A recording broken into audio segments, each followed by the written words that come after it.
ज्योतिष और जीवन में आपका स्वागत है। श्री गुरु चरणों में नमन कर श्री गणेश की वंदना करता हूं। हमने पिछले वीडियो में चर्चा की सहज ही श्राद्ध पक्ष में पितरों की कृपा कैसे प्राप्त की जाए। अगर मान लीजिए उनके मन में किसी प्रकार की अशांति है और उससे यदि हमें कोई समस्याएं आ रही हैं, निश्चित रूप से जिनका आना है, तो उनसे कैसे मुक्त हों, इसी पर सहज सरल से कुछ उपायों पर चर्चा पिछले वीडियो में। आज के वीडियो में भी कुछ और उपायों पर चर्चा करते हैं। जो यज्ञोपवीत धारण करते हैं जनेऊ, उनके लिए सव्य असव्य की क्या व्यवस्था रहती है वो समझेंगे, और क्यों रहती है यह भी जानेंगे। आखिर उसके पीछे रहस्य क्या है, सव्य क्यों और अपसव्य क्यों। तो हम सहज से पितरों को श्राद्ध पक्ष में श्रद्धा अर्पित करें। यदि 16 ही दिन हमसे बन सकती है व्यवस्था तो बहुत उत्तम, और नहीं तो कम से कम सप्तमी से लेकर के और चतुर्दशी तक विधान करके फिर अमावस्या को सर्वपितृ श्राद्ध जिसे बोलते हैं, उस दिन तर्पण आदि करने के साथ साथ ब्राह्मण भोजन, एक ब्राह्मण को सपत्नीक आमंत्रण दें श्रद्धा से, और जितना हमें हो सके ये तो कर ही लेना चाहिए। एक और उपाय, यदि किसी भी प्रकार से पितृ शांति, पितरों के अशांति के योग बताए गए हैं और ऐसा हम जीवन में महसूस भी करते हैं, तो फिर हमको जीवन भर जहां तक हमसे हो सके, वर्ष में कुल 12 या 13 अमावस्याएं आती हैं। प्रत्येक अमावस्या को 11 बजे से लेकर के और 1 बजे के बीच में, इस मध्याह्न काल में, वही विधान दक्षिण की तरफ मुंह करके और हम उनको पितरों को जलांजलि अर्पित करें और पितृ शांति मंत्र का जप करें। पितृ शांति मंत्र पिछले वीडियो में बता चुका हूं, उसमें लिखा भी गया, आप नोट कर सकते हैं। उस मंत्र के 2 स्वरूप हैं। ओम क्लीं क्लीं ऐं सर्व पितृभ्यो स्वात्म सिद्धिये ओम फट, ओम सर्व पितृ प्रंग प्रसन्नो भव ओम नमः।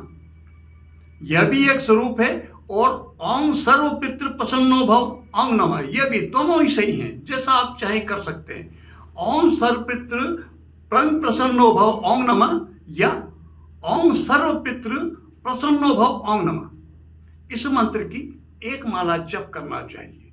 ये प्रत्येक अमावस्या को नियम लें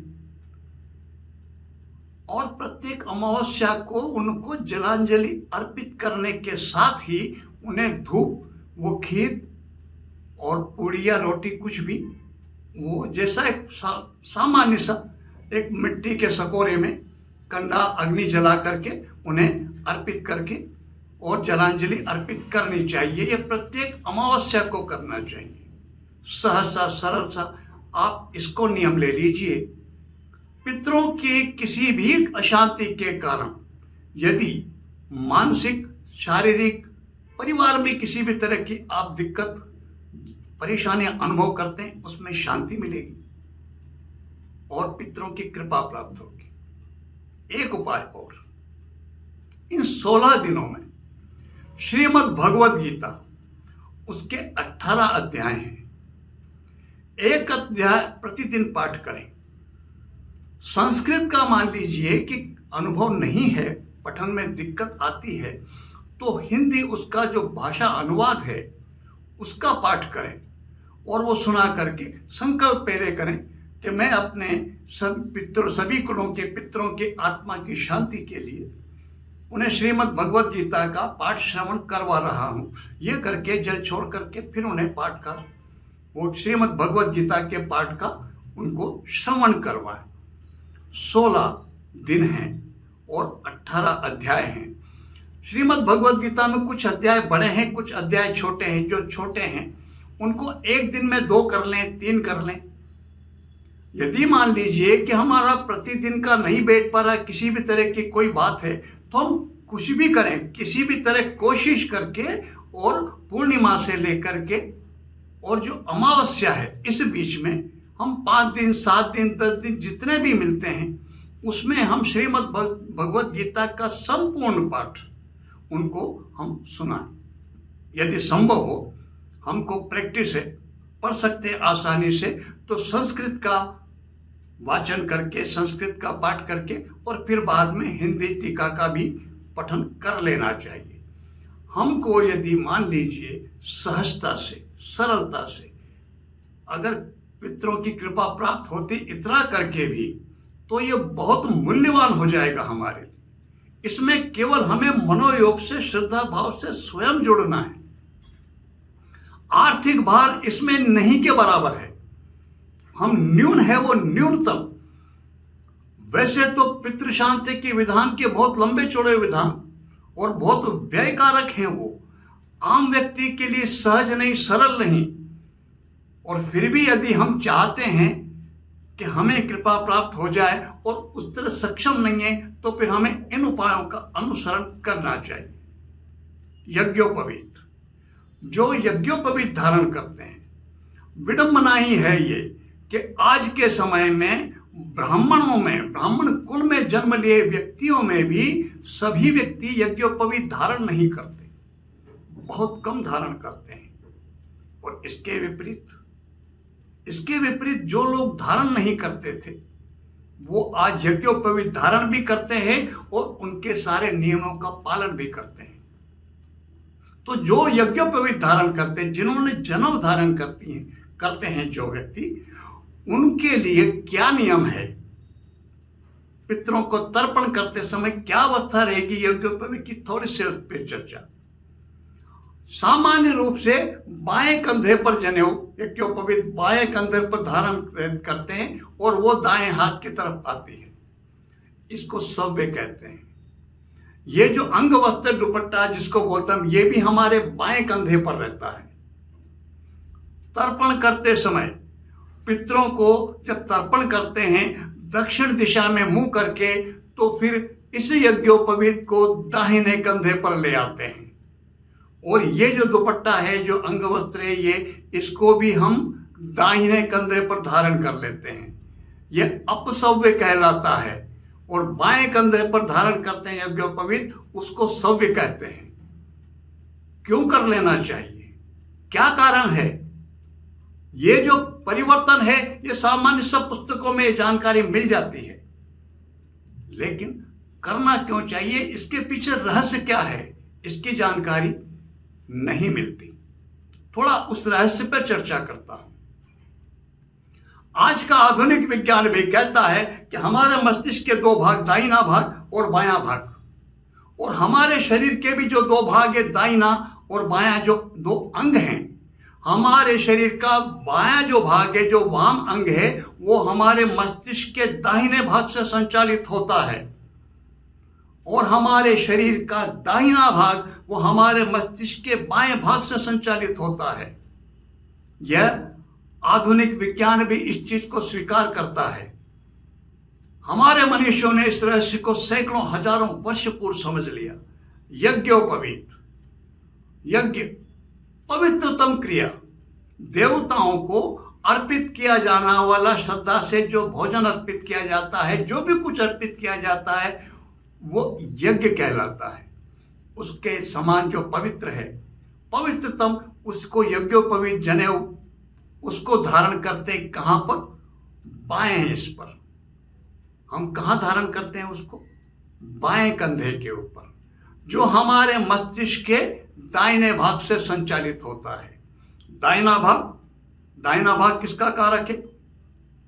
दाहिना भाग मूल रूप से जो प्रकृति प्रदत्त गुण हैं, प्रेम है, अनुराग है, सत्य है, काव्य है, कला है, जिनका सांसारिक लेन देन से कोई लेना देना नहीं, षड्रिपु माने गए हमारे, काम, क्रोध, लोभ, मोह, मद और मत्सर, इन 6 से इस मस्तिष्क के दाहिने भाग का कोई मतलब नहीं, कोई लेना देना नहीं, उनसे ये विरत होता है। और इस भाग से कौन सा शरीर का भाग संचालित होता है? बायां। जो वाम मार्ग की साधना, इस पर उस वीडियो पर बोल रहा हूं इस विषय के ऊपर। अर्थात सीधा सा ये हुआ, जो पवित्रतम है, यज्ञोपवीत जो पवित्रतम वस्तु है, वो हमें वहां धारण करनी है जो प्रकृति प्रदत्त है, जो प्रेम है, जो अनुराग है, जो शुद्धतम स्वरूप है, मस्तिष्क का, प्रकृति का और उससे संबंधित जो अंग है उस पर उसको धारण किया जाता है। किसी से कोई लेना नहीं, कोई देना नहीं, किसी से कोई मोह नहीं, कोई अपना नहीं, कोई पराया नहीं। यह जो भाव है, यह भाव ये इस मस्तिष्क के दाहिने हिस्से से संचालित होता है और इससे शरीर का बायां भाग संचालित होता है। इसलिए सदैव यज्ञोपवीत को, उस शुद्धतम पवित्रतम वस्तु को बाएं अंग पर, बाएं कंधे पर धारण करने की बात कही जाती है। इस पर धारण करके रखते हैं हमेशा। लेकिन जब पितरों को तर्पण करते हैं, वास्तविकता क्या है? वास्तविकता ये कि आत्मा का जो तत्व है उसके लिए कोई अपना नहीं, कोई पराया नहीं। आत्मा विशुद्ध स्वरूप है, वो उसे किसी से कोई लगाव नहीं, कोई द्वेष भाव नहीं। एक जो शिशु जन्म लेता है, जन्म लेते ही क्या वो परमात्मा के, परमेश्वर के समान होता है? क्यों? वो सब बातों से विरत होता है। उसके मन में किसी के प्रति कोई लगाव नहीं होता, किसी के प्रति कोई द्वेष भाव नहीं होता, किसी के प्रति कोई मोह नहीं होता, कोई दोष। ये जो शिशु की अवस्था है वो परमात्मा की अवस्था है। और यह अवस्था किससे नियंत्रित होती? दाहिने भाग से। लेकिन हम जब तर्पण करते हैं तो किसको करते हैं? हम करते हैं माता को, पिता को, दादा को, दादी को। ये रिश्ते कहाँ के हैं? ये रिश्ते संसार के हैं, ये सांसारिक रिश्ते हैं। इनका आत्मा के मूल स्वरूप से कोई लेना देना नहीं। जब हमको उन आत्मा के उस स्वरूप को किसी सांसारिक रिश्ते के माध्यम से के मान करके हम उनको कुछ अर्पित करना है हमको, तो फिर यज्ञोपवीत को हमें इस दाहिने कंधे पर लाना होगा। और दाहिना कंधा ये किससे संचालित होता है? मस्तिष्क के बाएं भाग से। और मस्तिष्क का बायां भाग किस, उसके क्रिया प्रधान क्या है? उसका सांसारिक जितने भी विचार हैं, नफा नुकसान है, सोच विचार है, मुझे किसी को क्या देना, क्या लेना, क्यों देना, अगर कुछ करना है तो मुझे क्या मिलेगा बदले में, क्या नहीं मिलेगा, अपना पराया, राग द्वेष, ये जितनी बातें हैं, ये सब का सब, ये सांसारिक कैलकुलेशन, ये सारा का सारा मस्तिष्क के बाएं भाग में होता है और उससे दायां भाग नियंत्रित होता है। हमको, पितरों को जो हम तर्पण कर रहे हैं, सांसारिक संबंध, सांसारिक रिश्ते के नाम से हम उनको स्मरण कर रहे हैं, आह्वान कर रहे हैं। उस रूप में है आत्मस्वरूप उनका, जिनका जो परमात्मा के स्वरूप है। आत्मा का किसी से कोई रिश्ता नहीं, लेकिन हम तो एक रिश्ता मान करके पिता को श्राद्ध कर रहे हैं, माता का श्राद्ध कर रहे हैं, दादा का श्राद्ध कर रहे हैं, दादी का श्राद्ध कर रहे हैं, तर्पण अर्पण कर रहे हैं। जलांजलि किसको दे रहे हैं? पिताजी को दे रहे हैं, माताजी को दे रहे हैं, दादाजी को दे रहे हैं। ये सब सांसारिक रिश्ते हैं। तो उस सांसारिक, ये जो पवित्रम है, ये सब इस दाहिने कंधे पे आ जाता है। ये कारण है। अगर आप यज्ञोपवीत धारण करते हैं, जनेऊ जो धारण करते हैं, तर्पण करते समय यज्ञोपवीत भी, और ये दुपट्टा जो कंधे पे हम रखते हैं, गमछा, उसको भी दाहिने कंधे पर ले लेना चाहिए। ये अपसव्य कहलाता है। और बाएं कंधे पर धारण करने को सव्य कहते हैं। सदैव हमेशा जो धारण की जाती है यज्ञोपवीत जनेऊ, वो बाएं कंधे पर धारण की जाती है। वो हमारे इसको पवित्रतम बनाए रखता है। किसको? उस भाग को जिसका संबंध सीधा प्रकृति से है। सांसारिक जितने भी उपादान, जितने भी उतार चढ़ाव, नफे नुकसान की, सोच विचार की जितनी बातें हैं, उनसे इस मस्तिष्क के इस दाहिने हिस्से का कोई लेना देना नहीं। वो विशुद्ध रूप से प्रकृति प्रदत्त जो है, नैसर्गिक जो अनुराग है, सबके प्रति प्रेम भाव है, उसका संबंध है। इससे पवित्रता का, शुद्धता का, मानसिक रूप से जितने भी हमारे जितने भी विकार हैं, उनका इस मस्तिष्क से कोई लेना देना नहीं। वो सब के सब मस्तिष्क के इस भाग में जन्म लेते हैं। इसीलिए दाहिने हाथ को प्रभुत्ता दी जाती है, क्योंकि सांसारिक लेन देन वही तो प्रधान है, संसार प्रधान हो जाता है। और ये कुछ नहीं देखता, ये विशुद्ध रूप से प्रकृति से जुड़ा है। नफे नुकसान का विचार नहीं करता है। ये विशुद्ध भावनाओं पर आधारित, और जब भावनाओं पर आधारित रहेगा तो नुकसान भी उठा सकता है। और संसार जगत तो नुकसान बर्दाश्त ही नहीं करता, नुकसान की तो शिक्षा ही नहीं दी जाती। इसलिए इस मामले में वाम मार्गीपन में बोल चुका हूं, आपको वो वीडियो सुनना चाहिए। तो साधारण से अब सभ्य और सभ्य की बात आपके समझ में आ गई होगी। हमको यदि यज्ञोपवीत धारण करते हैं तो बाएं कंधे के स्थान पर यज्ञोपवीत को दाहिने कंधे पर ले लेना चाहिए, और वो गमछा उसको भी दाहिने कंधे पर ले लेना चाहिए, और फिर जलांजलि अर्पित करनी चाहिए, फिर तर्पण करना चाहिए। स्वाभाविक रूप से सामान्य रूप से हम जितना कर सकें उतना करें, गीता पाठ सुनाएं। गीता को आत्मा की मुक्ति के लिए विडंबना यह कि इसको केवल इसी का शास्त्र मान लिया गया, ऐसा नहीं है। गीता तो जीवन को जीवंत बनाने का शास्त्र है, वो भी समझने जैसा है। लेकिन आत्मा की, किसी भी मृतात्मा की, किसी भी जीवित की आत्मा की कल्याण के सूत्र श्रीमद् भगवद गीता में है। इसलिए उनकी मुक्ति के लिए, उनकी कृपा प्राप्ति के लिए उनको गीता का श्रवण कराना, वो भी उनकी शांति में सहायक होता है, उनकी कृपा प्राप्ति में सहायक होता है। ये मैंने कुछ चर्चा आपसे सहज सरल सी पितृदोषों से मुक्ति पाने के संबंध में और पितरों की कृपा प्राप्ति के लिए मैंने आपसे निवेदन किए। अगर आप इस तरह की कोई समस्या से आप पीड़ित हैं, आपको पितृदोष बताया गया है उसकी शांति का, और आप महसूस करते हैं कि सहज रूप से जिस तरह के विधान उनको करवाने में किसी तरह की आप समस्या का अनुभव करते हैं, तो इन सहज से सरल से प्रयोगों को आप कीजिए।